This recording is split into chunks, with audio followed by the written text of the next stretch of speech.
Hello everyone, it is Adam Ferns here, and if you're wondering, I am recording on the same day as my other videos, so hopefully they'll be uploaded around the same time, if not a day or so apart. I'm not entirely sure. I'll find out in the future when this is uploaded, and too late to change my mind now. And this is my top 10 favourite Pokemon from Generation 4. If you don't know what Generation 4 is, it's Diamond, Pearl and Platinum, or the Sinnoh region. And I need to say, this is by far my favourite region of all of them. And it was actually the first region I played through, so I got a lot of nostalgia towards it. So most of the Pokemon on this list are for nostalgia reasons. As usual, I do have 3 honourable mentions, not said in the order that they were put in. And this is my opinion. So if your opinion is different, which it most likely is, please leave in the comments below your top 10, top 5, even top 3 down in the comments below. I will read it. Anyway, let's get right into this. Starting off my honourable mentions, we have Magnezone, Porygon Z, and Electivire. They're all here for pretty much the same reason. They do a lot. They are useful. They pull their weight around each team they use them in. But some are either very complicated to get, or they don't really do the amount of work that I need doing. I don't have much nostalgia with them either, because I started using them rather recently. It's just like number 10, but number 10 actually prevailed. Number 10, we have Toxicroak. And this one, yes, is for the same reason as the honourable mentions. I rarely use this Pokemon. But the thing that makes it stand out from the others, I use it more often than the others. For the simple reason, the others are on later teams in this kind of whole progression game I'm doing, I think. I don't really know how to describe it, but Toxicroak is rather early on, does a good amount of damage, and then gets fainted. But it does more work than the others because they're so later on, whilst Toxicroak is very early. Yeah, that's all I could say really. Design, good as well. Moveset, okay. Stats, not amazing. Number 9, now this one should be an honourable mention because I rarely use this Pokemon. Actually, I haven't used this. I used this one once. And now it's when I hacked it in. But I've never used another one because I can't get one. But number 9 is Darkrai. And Darkrai is there for the simple reason its design is amazing. I'm not going to say the experience I had using it because I don't feel like I actually earned using it because I didn't actually get it myself. So it's only there for the simple reason of its design looking great, and I loved its appearance in its movie. So that's it. 8th place we have Gliscor, and I have used this Pokemon. Favourite part about it is its hidden ability, Poison Heal. It's probably the most useful ability there is, and one of them anyway. And I loved it in the anime when Ash had one. It was like that silly slapstick Pokemon on... oh god. Yeah. I don't even know what that said. What did this say? It just said Samage. But Gliscor was like that silly, goofy Pokemon on Ash's team, and I loved that the most about it.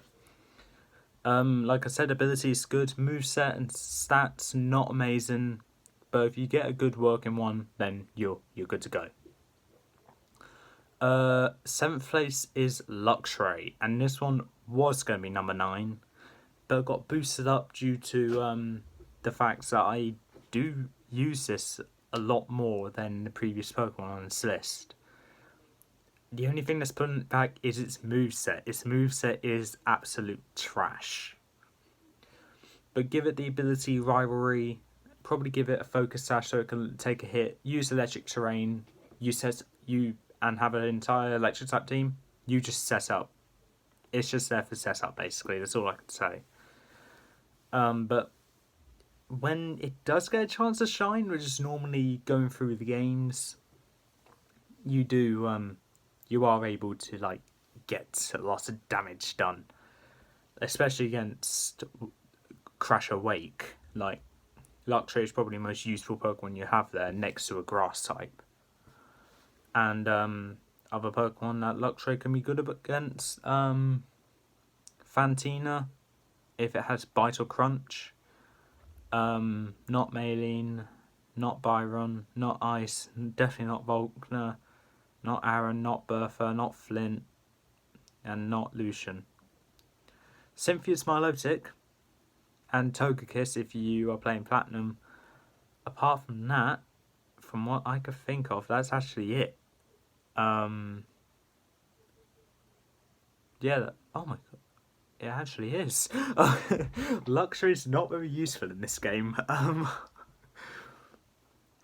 But Luxray is up this high for its nostalgia reasons, basically, and its moveset is kind of bad, so that's why it's number 7.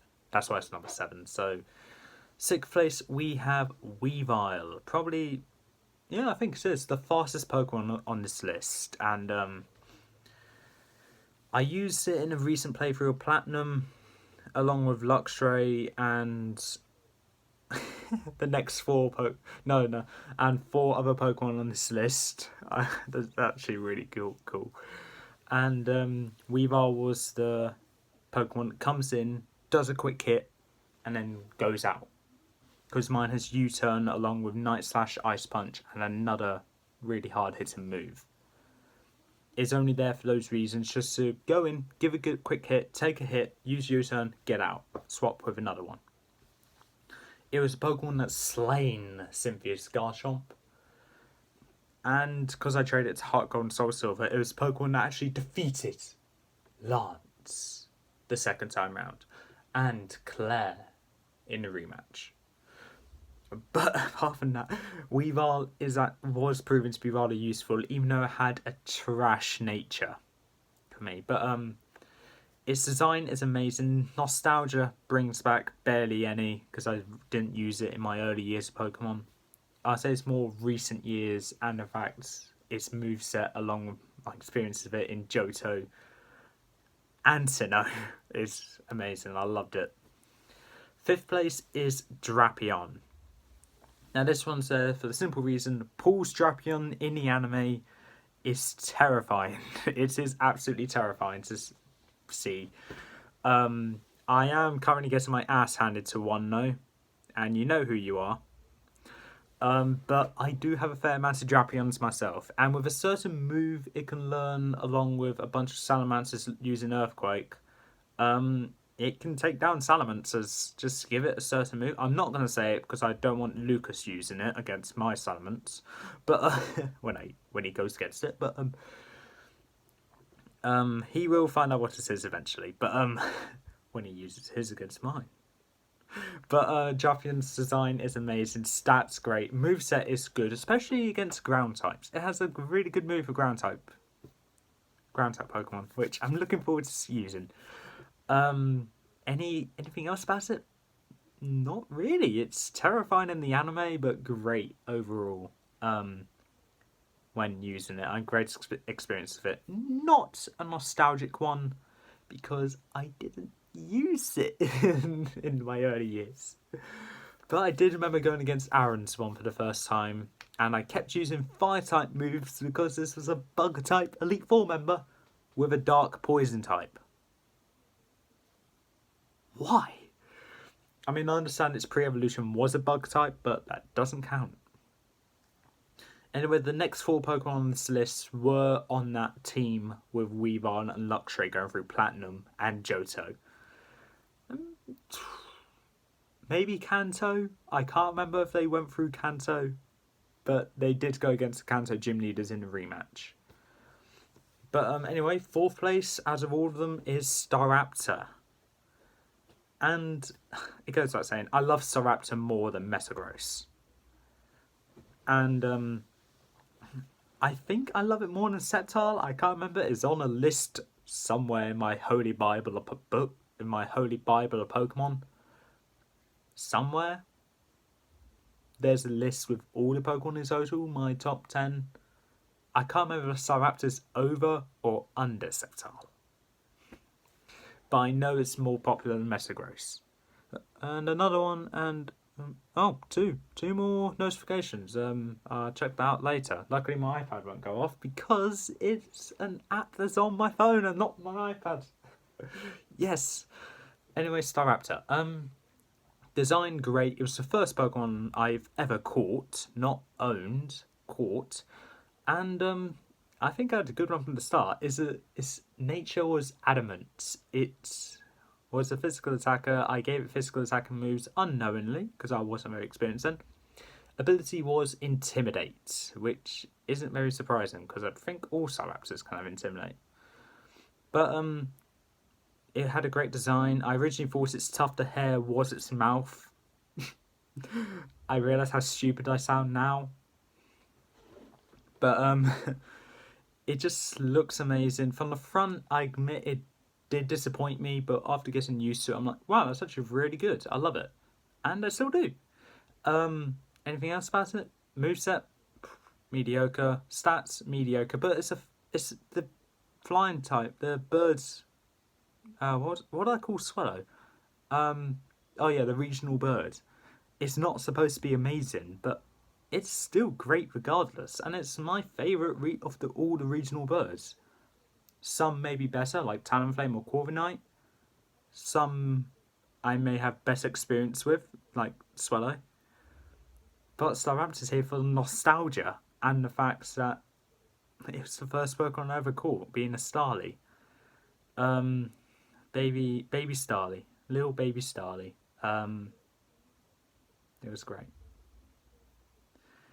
Unfortunately, I did lose that Starly when I resetted my game because I got stuck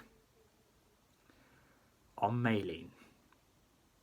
Yes, I know what you're thinking. A flying type Pokemon. I got stuck with a flying type Pokemon battling the fighting type gym leader.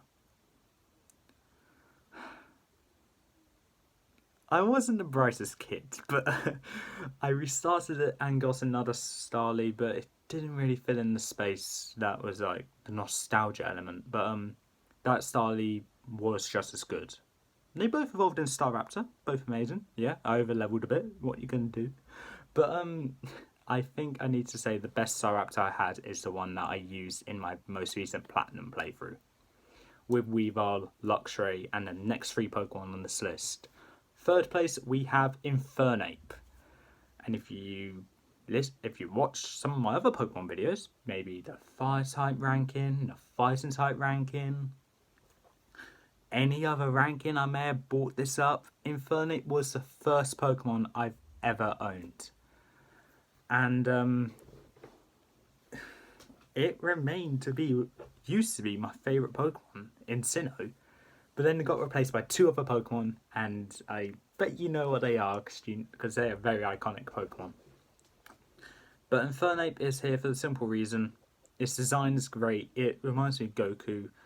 Stats great, moveset amazing, and it's by far the best starter in the Sinnoh region. Like, Empoleon and Torterra, they're nowhere near this list. I'm not saying because I hate them, I'm just saying because I don't use them very often. Don't use them very often.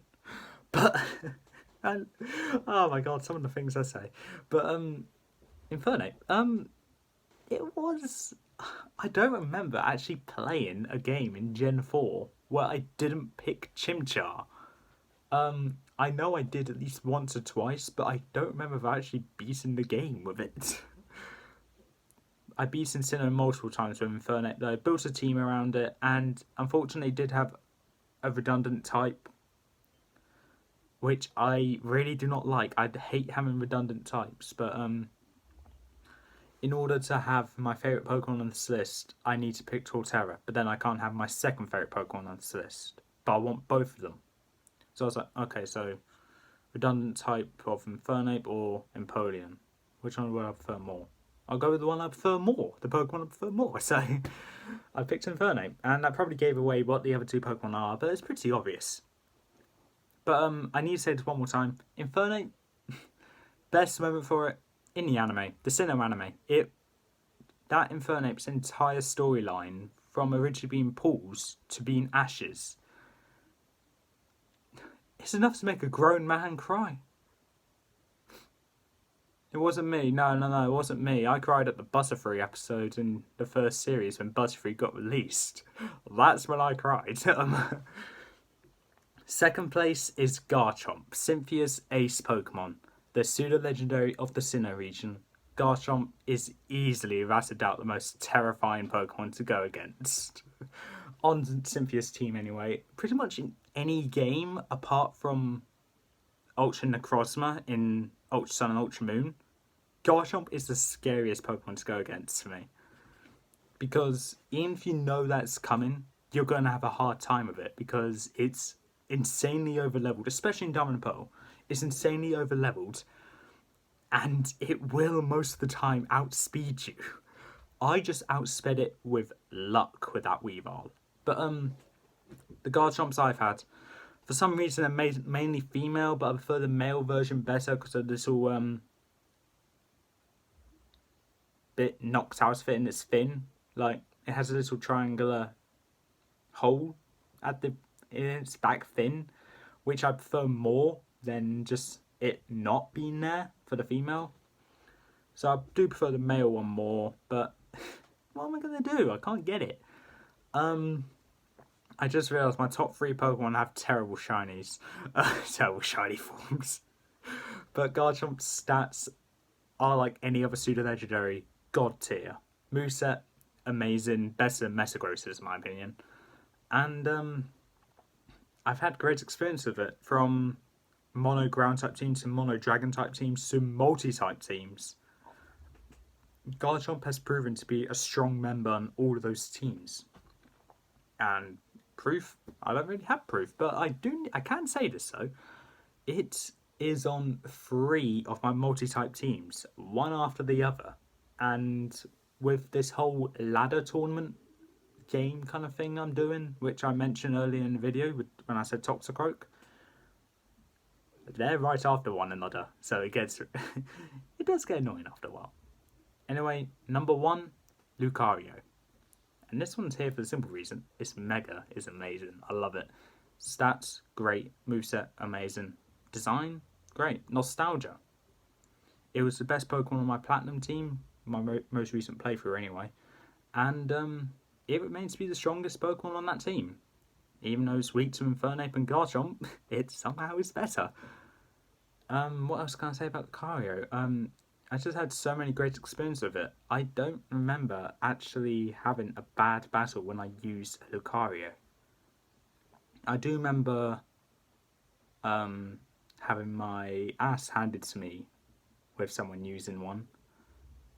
But it hasn't really happened recently, so I can't say I'm still hurt about it. But yeah. But anyway, that's all for this time. That's my list. Anyway, if you liked what you heard or saw, leave a like, leave a comment, don't forget to subscribe, press the notification bell down in the corner below. Next video will have to be Battle of the Beasts, and I'm not looking forward to it. Favourite Beasts. And I'll see you next time.